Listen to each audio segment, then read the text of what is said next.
So this is a section from a much longer essay, and this section is called Fixed.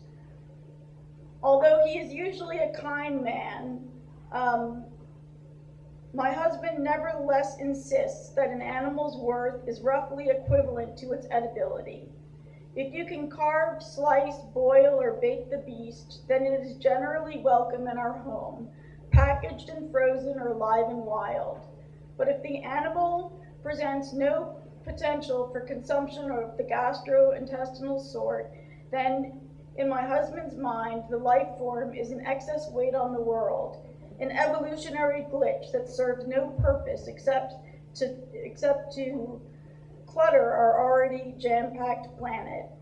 Recently, I've begun to think that his attitude has something to do with the fact that, as a child, he watched his scientist mother drain the blood from rabbits regularly sacrificed for experiments, the soft carcasses tossed away in a floppy heap. As a 7-year-old child, I had a white rabbit, an enormous, overgrown rabbit with pale pink eyes and a quashed nose that continuously quivered. I named my rabbit Boule de Neige, which means snowball in French, and this rabbit became a companion more important to me than any human at the time. Boule de Neige rode in my bike basket when I pedaled, or in the baby carriage when I was in a maternal mood, a bonnet on her head and a blanket over her hunched form.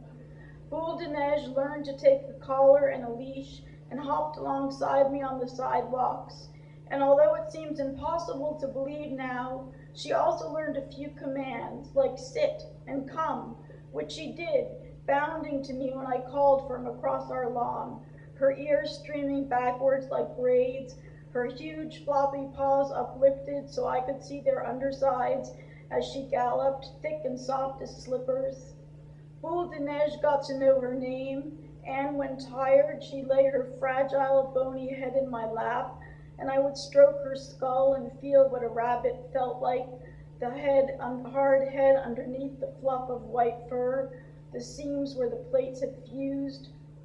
Long after Boule de Neige died, I saw a picture of a rabbit's brain hanging in a hall at Harvard.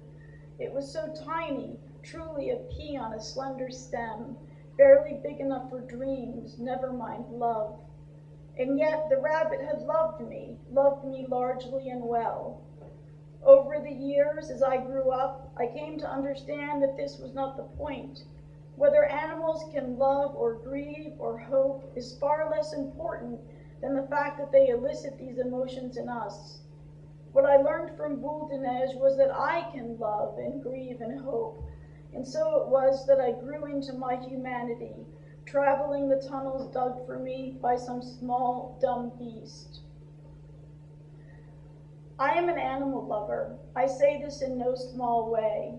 And if you are a middle-aged woman living in a suburb or a city in the United States of America, then chances are good that your chosen animal of adoration will be a dog.